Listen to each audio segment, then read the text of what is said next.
kita bisa melihat kitiran kopling ya dan cipratan oli di dalamnya. Seperti akuarium aja, cuman kurang ikan cupangnya doang.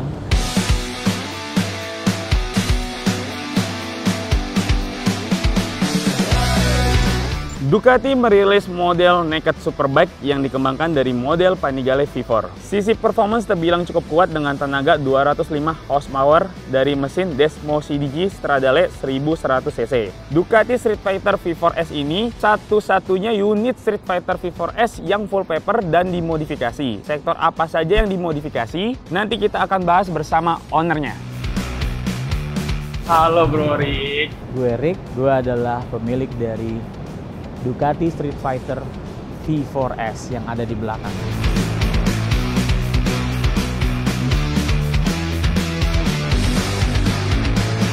Ducati ini spesial, kenapa? Desainnya yang benar-benar striking, desainnya yang benar-benar trend setting. So, this is my Ducati.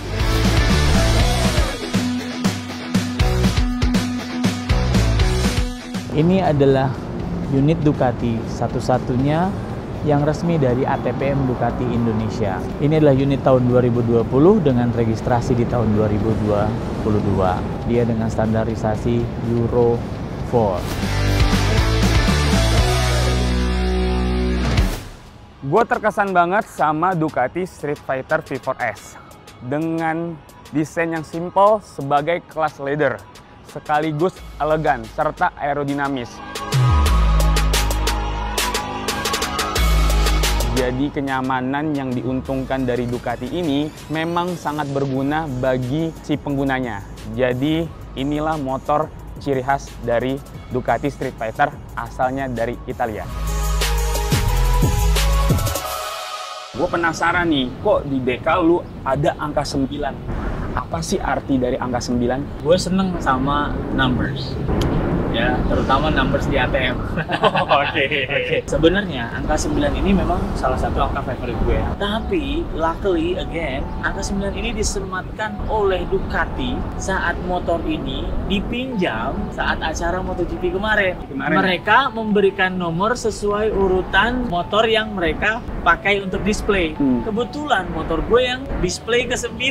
Mungkin kalau angkanya 8, gua dekal ulang, gitu. Selain gue dikasih dekal angka 9, juga ada pembalap dari Ducati MotoGP, Pecco Bagnaia, yang menyematkan tanda tangannya nih. Oh iya, tadi gue pengen nanya ini sih sebenarnya.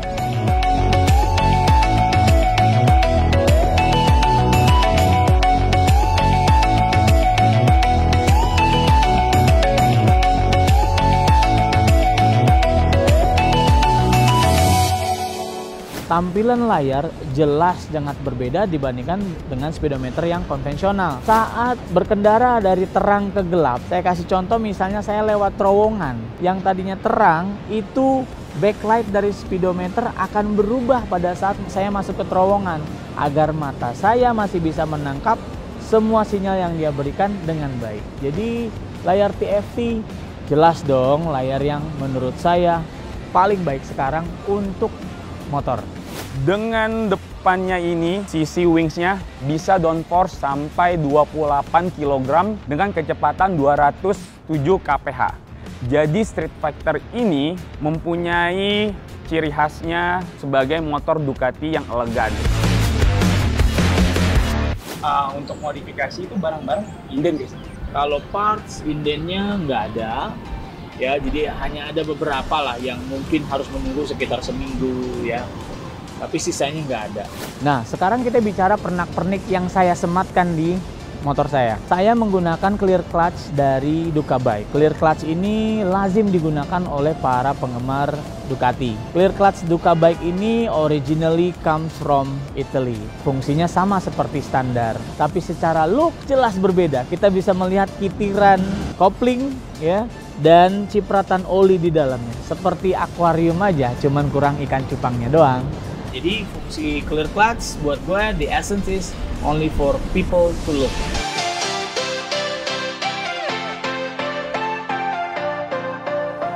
Ih, gue terpaku sama knalpot lo nih. Knalpot lo kan thermic noni nih yang gue tahu. Terus ada gak sih penambahan dari power di Ducati Street Fighter-nya? Jadi knalpot yang saya pakai ini adalah Termignoni. Yang saya pakai ini memang hanya slip-on, tidak full system. Kenapa? Karena saya rasa slip-on pun sudah cukup mumpuni menambah kurang lebih 5-7 dk. Kalau full system bisa sampai 20 dk naiknya. Begitu saya buka kitiran gas, tenaganya ready, ada di sana, tidak perlu delay. Tapi sebelum itu pernah merasakan knalpot lain nggak selain Termignoni? Pernah kolaborasi dengan produsen knalpot lokal. Yang gua rasakan itu adalah perbedaan karakter. Di sini lebih ngebas, sedangkan yang knalpot lokal itu lebih ngeblar. Pun secara bahan lebih beda. Yang knalpot lokal itu stainless, kalau ini titanium. Setelah saya ganti dengan slip-on titanium ini, saya rasa menghilangkan bobot yang lumayan signifikan. Saya belum ukur berapa kilonya, tapi setidaknya lumayan meringankan sebagai pengganti perut saya yang buncit ini.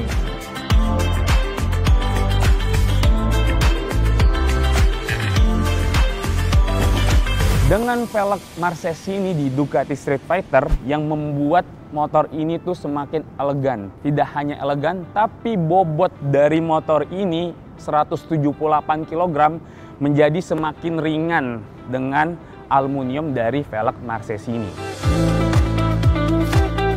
Ada beberapa part yang bisa dibilang semi performance. Jadi part-part kecil seperti tutup tangki, frame slider, itu saya ganti agar esensi looks-nya selaras, pun juga fungsinya tetap ada. Yang pertama adalah tutup tangki. Tutup tangki ini saya menggunakan CNC, itu quick release. Jadi saya tidak perlu mencabut kunci lagi, jadi hanya cukup tekan, lalu putar, sudah bisa mengisi BBM. Lalu berikutnya ada di frame slider. Saya menggunakan CNC juga. Frame slider ini adalah alat preventif manajemen resiko. Kalau kenapa-napa dengan motornya, banyak part yang bisa terlindungi. Lebih baik frame slidernya yang melindungi patah ataupun bengkok dibandingkan part-part lain seperti blok mesin, seperti rangka atau tangki. Lalu part-part kecil yang mungkin saya hampir susah ingat. Jadi ada seperti frame hole cover, lalu penutup minyak rem ya. Dan ada beberapa part yang saya pakai menggunakan AEM Factories. Sedangkan untuk rantai saya menggunakan Eka Chain yang black gold. Jadi part-part yang saya sematkan ini saya bilang tadi semi performance bisa dibilang. Jadi durability-nya tetap ada, looks-nya tetap diutamakan.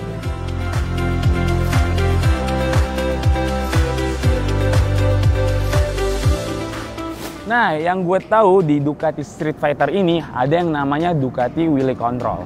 Jadi Ducati Wheelie Control ini biar motor itu tetap stabil di torsi bawahnya agar tidak wheelie. Karena yang kita tahu Ducati itu sangat besar untuk torsinya. Untuk quick shifter yang sudah terpakai di Ducati Street Fighter, menurut gua dari up sampai down itu benar-benar responsif sekali untuk quick shifternya. Untuk next project saya masih pengen memasang BST carbon wheels yang dipakai di Ducati V4 SP dan mungkin single seat ya. Kenapa? Karena saya nggak pernah ngebonceng juga di sini. Nah, yang kita tahu nih, modifikasi di Bro Rig nih sangat-sangat elegan ya. Karena saya bukan pembalap yang berani kebut-kebutan, saya pengennya punya motor yang distinguish, beda dari yang lain dan bisa dibedakan pada saat saya berkendara berkumpul dengan teman lainnya, saya bisa dicirikan dari awal. Oh, itu Om Rik.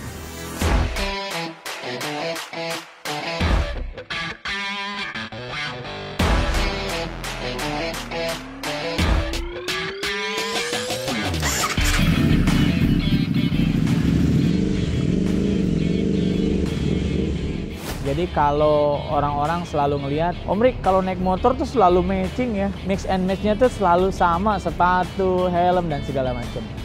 Itu yang saya lakukan di motor ini. Jadi warnanya nggak boleh bertabrakan, semua harus selaras, hanya boleh ada 3 warna, merah, hitam, putih. Kalau ditanyakan sensasinya, apakah dipakai harian enak? Tentu saja moge nggak ada satupun yang dipakai harian enak karena kapasitas mesin yang terlampau besar pasti akan menghasilkan panas yang berlebih dibandingkan motor commuting.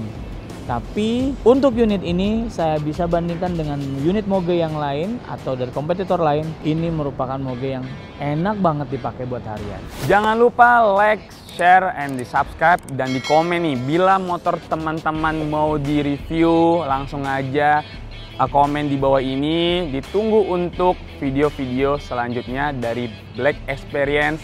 Sampai jumpa di Wheels Modifikasi episode selanjutnya. Gua Aldi, cabut.